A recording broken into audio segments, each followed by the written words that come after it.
ఓం శ్రీ సాయినాథాయ నమః. శ్రీ సాయి సచ్చరిత్రము 21వ అధ్యాయం. ప్రస్తావన: యోగేశ్వరుల వ్యవస్థ, విహెచ్ ఠాకూర్, ఆనందరావు పాటంకర్, నవవిధ భక్తి, పండరీపురము ప్లీడరు. ఈ అధ్యాయములో హేమాడ్ పంత్ వినాయక హరిశ్చంద్ర ఠాకూరు, బిఏ అనంతరావు పాటంకరు పూనా, పండరీపురము ప్లీడరు గూర్చిన కథలు చెప్పెను. ఈ కథలన్నీయూ ఆనందదాయకమైనవి. ఇవి సరిగ్గా చదివి గ్రహించినచో ఆధ్యాత్మిక మార్గమునకు దారిచూపును. ప్రస్తావన: సామాన్యముగా మన గతజన్మ సముపార్జనము వలన మహాత్ముల సాంగత్య భాగ్యము పొంది దానివలన మేలు పొందెదము. దీనికి ఉదాహరణముగా హేమాడ్ పంత్ తన సంగతినే చెప్పుచున్నాడు. బొంబాయికి దగ్గరగానున్న బాంద్రాకు ఇతడు చాలా కాలము మెజిస్ట్రేటుగా ఉండెను. అక్కడ పీరు మౌలానా అను మహమ్మదీయ మహాత్ముడు నివసించుచుండెను. అనేక మంది హిందువులు, పారసీకులు, ఇతర మతస్థులు పోయి వారిని దర్శించుచుండిరి. హేమాడ్ పంత్ పురోహితుడగు ఇనుస్ పీరు మౌలానాను దర్శించుమని అనేకసార్లు హేమాడ్ పంతుకు చెప్పెను. కాని ఏవో కారణముల చేత హేమాడ్ పంత్ ఆ మహాత్ముని దర్శించలేకపోయెను. అనేక సంవత్సరముల తరువాత అతని వంతు వచ్చెను. అతను సిరిడీకి పోయి శ్రీ సాయి దర్బారులో శాశ్వత స్థానమును పొందెను. దురదృష్టవంతులకు ఇట్టి మహాత్ముల సాంగత్యము లభించదు. కేవలము అదృష్టవంతులకే అట్టిది లభించును. యోగీశ్వరుల వ్యవస్థ. అత్యంత ప్రాచీన కాలము నుండి ప్రపంచమున యోగీశ్వరుల వ్యవస్థ ఉన్నది. అనేక మంది యోగులు అనేక చోట్ల అవతరించి వారి వారికి విధింపబడిన పనులను నెరవేర్చెదరు. వారనేక చోట్ల పనిచేసినను అందరూ ఆ భగవంతుని ఆజ్ఞానుసారము నెరవేర్చెదరు. కాన ఒకరు చేయునది ఇంకొకరికి తెలియును. ఒకరు చేసిన దానిని ఇంకొకరు పూర్తి చేసెదరు. దీనిని బోధించుటకు ఒక ఉదాహరణము ఈ దిగువ కలదు. విహెచ్ ఠాకూరు. వీరు రెవెన్యూ శాఖలో గుమాస్తాగా నుండిరి. ఆయన ఒకానొకప్పుడు బెళగాం సమీపమందలి వడ్గాం అను పట్టణమున ఒక సర్వే పార్టీతో వచ్చెను. అక్కడ అప్ప అను కన్నడ యోగిని దర్శించి వారి పాదములకు నమస్కరించెను. ఆ యోగి నిశ్చలదాసు రచించిన విచారసాగరము అను వేదాంత గ్రంథమును సభలోనున్న వారికి బోధించుచుండెను. ఠాకూర్ పోవునప్పుడు వారి సెలవు కోరగా వారిట్లు చెప్పిరి: ఈ పుస్తకము నీవు చదువవలెను. నీవట్లు చేసినచో నీ కోరికలు నెరవేరును.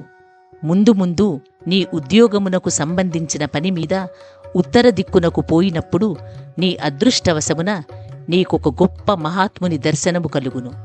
వారు నీ భవిష్యత్తుకు మార్గమును చూపెదరు. నీ మనస్సుకు శాంతి, ఆనందములు కలగజేసెదరు. ఆ తరువాత ఠాకూరు జున్నరుకు బదిలీ అయ్యెను. అచ్చటికి పోవుటకై నాన్హేఘాటు లోయను దాటిపోవలసి ఉండెను. ఈ లోయ మిక్కిలి లోతైనది. దానిని దాటుట చాలా కష్టము.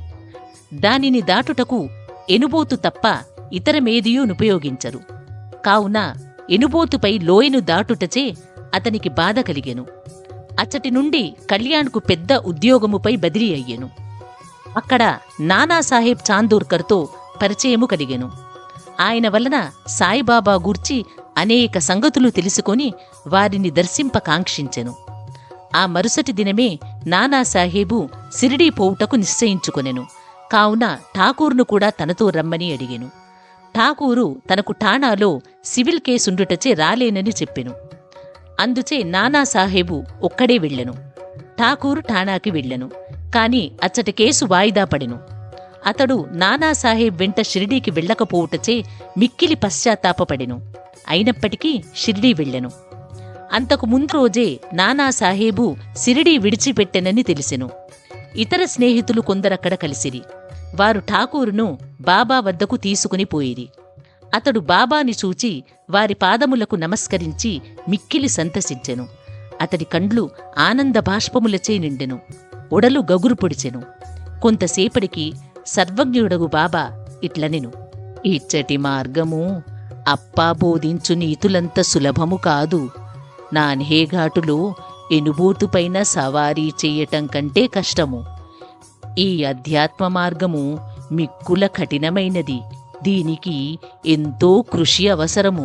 ఠాకూరు కొక్కనికే అర్థమగు ఆ మాటలు వినగానే అతడు అమితానంద పరవశుడెయ్యెను. కన్నడయోగి చెప్పిన మాటలు యథార్థములని గ్రహించెను. 2 చేతులు జోడించి బాబా పాదములపై శిరస్సును పెట్టి తనను స్వీకరించి ఆశీర్వదించవలనని ప్రార్థించెను. అప్పుడు బాబా ఇట్లనెను, పా చెప్పినదంతయు నిజమే, కాని అవెన్నియూ అభ్యసించి ఆచరణలో పెట్టవలెను. ఊరకనే గ్రంథములు చదువుట వలన ప్రయోజనము లేదు. నీవు చదివిన విషయమును గూర్చి జాగ్రత్తగా విచారించి అర్థము చేసుకుని ఆచరణలో పెట్టవలెను. లేనిచో ప్రయోజనము లేదు. గురువు యొక్క అనుగ్రహము లేని ఉత్త పుస్తక జ్ఞానము నిష్ప్రయోజనము. విచారసాగరములోని సిద్ధాంత భాగము అతడు చదివి ఉండెను, కాని ఆచరణను సిరిడీలో నేర్చెను. ఈ దిగువ చెప్పిన ఇంకొక కథ కూడా ఈ సత్యమును బలపరచును. అనంతరావు పాటంకర్. అనంతరావు పాటంకర్ అను పూనా పెద్ద మనుష్యుడొకడు బాబాను చూడగోరెను. షిరిడీకి వచ్చి బాబా దర్శనము చేసెను. అతడి కండ్లు సంతుష్టి చెందెను. అతడానందించెను. అతడు బాబా పాదములపై పడి తగు విధముగా పూజించి పిమ్మట బాబాతో ఇట్లనెను, నేనెక్కువగా చదివితిని. వేదములను వేదాంతములను చదివితిని. అష్టాదశ పురాణములు వింటిని. నా మనస్సునకు శాంతి కలుగుటలేదు. కనుక నా పుస్తక జ్ఞానమంతయు నిష్ప్రయోజనము. పుస్తక జ్ఞానము లేని నిరాడంబర భక్తులు నాకంటే మేలు. మనస్సు శాంతి పొందనిచో పుస్తక జ్ఞానమంతయు వ్యర్థము. నీ దృష్టి వలనను నీ మహత్తరమైన మాటల వలనను నీవు శాంతి ప్రసాదింతువని వింటిని. అందుకే నేనిచ్చటికి వచ్చి తిని. కావున నాయందు దాక్షిణ్యము చూపుము, నన్ను ఆశీర్వదించుము. ఇప్పుడు బాబా ఒక నీతి కథను ఈ విధముగా చెప్పెను. నవవిధ భక్తి 9 ఉండల గుర్రపు లద్ది నీతి కథ. ఒకనాడొక వర్తకుడు ఇక్కడకు వచ్చెను. అతని ముందు ఒక ఆడగుర్రము లద్ది వేసెను. అది 9 ఉండలుగా పడెను. జిజ్ఞాసువైన ఆ వర్తకుడు పంచకొంగు సాచి 9 ఉండలను అందులో పెట్టుకొనెను. ఇట్లు అతడు మనస్సును కేంద్రీకరించగలిగెను. ఈ మాటల అర్థమును పాటంకర్ గ్రహించలేకుండెను. అందుచే అతడు గణేశ దామోదర్ ఉరఫ్ దాదా కేల్కర్ను ఇట్లు అడిగెను, ఆ మాటలలో బాబా ఉద్దేశమేమి? కేల్కరు ఇట్లు జవాబు ఇచ్చెను, నాకు కూడా బాబా చెప్పినదంతయూ తెలియదుగాని వారి ప్రేరణ ప్రకారము నాకు తోచినది నేను చెప్పెదను. ఆడగుర్రమనగా ఇచ్చట భగవంతుని అనుగ్రహము. 9 ఉండల లద్ది అనగా నవవిధ భక్తులు. అవి ఏవనా? శ్రవణము, కీర్తనము, స్మరణము, పాదసేవనము, అర్చనము, నమస్కారము, దాస్యము, సఖ్యత్వము, ఆత్మనివేదనము. ఇవి నవవిధ భక్తులు. వీనిలో ఏదైనా ఒక మార్గమును హృదయపూర్వకముగా అనుసరించిన ఎడల భగవంతుడు సంతుష్టి చెందును. భక్తుని గృహమందు ప్రత్యక్షమగును. భక్తిలేని సాధనములన్నీయు అనగా జపము, తపము, యోగము, ఆధ్యాత్మిక గ్రంథముల పారాయణ, వానిలోని సంగతులను ఇతరులకు బోధించుట మొదలగునవి నిష్ప్రయోజనము. భక్తియే లేనిచో వేదములలోని జ్ఞానము, జ్ఞానియను గొప్ప ప్రఖ్యాతి, నామమాత్రమునకే చేయు భజన ఇవెన్నీయూ వ్యర్థము. కావలసినది ప్రేమాస్పదమైన భక్తి మాత్రమే. నీవు కూడా ఆ వర్తకుడనుకొనుము, లేదా సత్యమును తెలుసుకొనుటకు ప్రయత్నించుచున్న వ్యక్తి అనుకునుము. వానివలే నవవిధ భక్తులను ప్రోగుచేయుము, ఆతురతో నుండుము. వానివలే నవవిధ భక్తులను ఆచరణలో పెట్టుటకు సిద్ధముగా నుండుము. అప్పుడే నీకు మనఃస్థైర్యము, శాంతి కలుగును.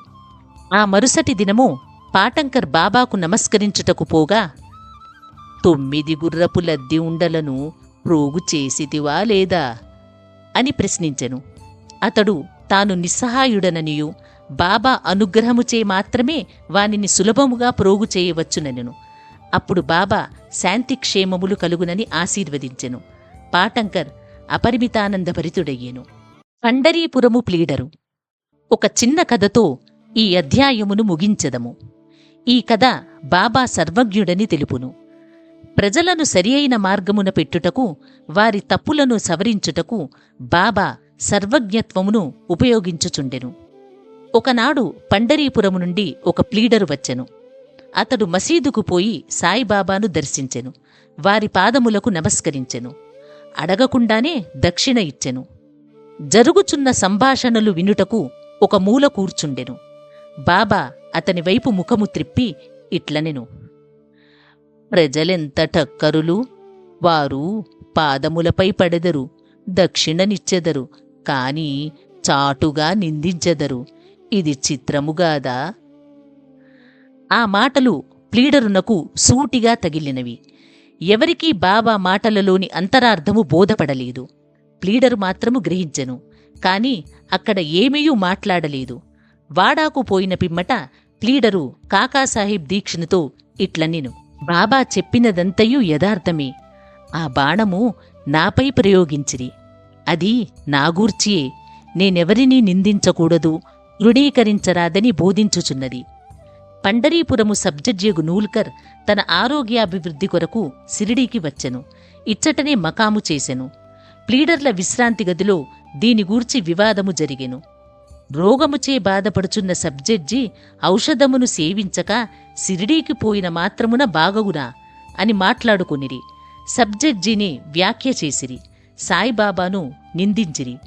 నేను కూడా అందుకొంత భాగము వహించి తిని. నేను చేసినది సమంజసము కాదని ఇప్పుడు సాయిబాబా నిరూపించెను. ఇది నాకు దూషణ కాదు, నాకిది ఆశీర్వచనమే. ఇది నాకు ఒక ఉపదేశము. నేనిక మీదట ఎవరినీ దూషించరాదు, ఎవరినీ నిందించరాదు, ఇతరుల విషయంలో జోక్యము కలుగజేసుకొనరాదు. పండరీపురమునకు సిరిడి 300 మైళ్ల దూరముననున్నది. బాబా సర్వజ్ఞుడగుటచే పండరీపురములో ప్లీడర్ల విశ్రాంతి గదిలో ఏమి జరిగెనో తెలుసుకునిరి. ఈ నడుమనున్న స్థలము, నదులు, అడవులు, పర్వతములు వారి సర్వజ్ఞత్వమునకు అడ్డుపడలేదు. వారు సర్వమునూ చూడగలిగిరి. అందరి హృదయములలో గల దానిని చదువగలిగిరి. వారికి తెలియని రహస్యమేదియూ లేదు. దగ్గరనున్నవి, దూరముగానున్నవి ప్రతి వస్తువు కూడా పగటి కాంతివలే వారికి తేట తెల్లము. ఎవడైనా దూరముగా గాని దగ్గరగా గాని ఉండనిమ్ము. బాబా సర్వాంతర్యామి ఎగుటచే వారి దృష్టి నుంచి తప్పించుకొనుటకు వీలులేదు. దీనిని బట్టి ప్లీడరొక నీతిని నేర్చుకొనెను. ఒకరిని గూర్చి చెడు చెప్పరాదు, మరియు అనవసరముగా వ్యాఖ్యానము చేయరాదు. అట్లు బాబా అతని దుర్గుణమును పోగొట్టి సన్మార్గమందు పెట్టెను. ఇది ఒక ప్లీడరును గూర్చినదైనప్పటికీ అందరికీ వర్తించును. కాబట్టి ఈ కథ బోధించు నీతిని జ్ఞప్తి అందుంచుకుని మేలు పొందెదముగాక. సాయిబాబా మహిమ అగాధము. వారి లీలలు కూడా అట్టివి. వారి జీవితమూ అట్టిది. వారు పరబ్రహ్మము యొక్క అవతారమే. 21వ అధ్యాయము సంపూర్ణము. సద్గురు శ్రీ సాయినాథార్పణమస్తు. శుభం భవతు. ఈ వీడియో మీకు నచ్చినట్లయితే లైక్ చేయండి, షేర్ చేయండి, మా ఛానల్ని సబ్స్క్రైబ్ చేయండి. మా పాఠకులు ఎక్కడ ఉన్నా సులభముగా సాయి సచ్చరిత్ర 53 అధ్యాయాలు వినుటకు మరియు తెలుసుకునుటకు సనాతన నిధి అప్లికేషన్ ప్రతి అధ్యాయము వీడియోలుగా చేసి మీకు అందిస్తున్నాము. సనాతన నిధి యాప్ని డౌన్లోడ్ చేసుకుని సాయిబాబా జీవితగాథను తెలుసుకోండి. మరియు ప్రత్యేక క్విజ్ కార్యక్రమంలో పాల్గొని విజేతలుగా నిలవండి. ప్రతి అధ్యాయం తరువాత క్విజ్లో పాల్గొని మీ పరిజ్ఞానాన్ని పరీక్షించుకోండి మరియు బహుమతులు గెలుచుకోండి. మీ కుటుంబంతో కలిసి ఈ ఆధ్యాత్మిక ప్రయాణంలో పాల్గొనండి. ఇప్పుడే డౌన్లోడ్ చేసుకోండి. సనాతన నిధి యాప్ గూగుల్ ప్లే స్టోర్ మరియు యాపిల్ యాప్ స్టోర్లో అందుబాటులో ఉంది. మరిన్ని వివరాలకు మా వెబ్సైట్ని సందర్శించండి.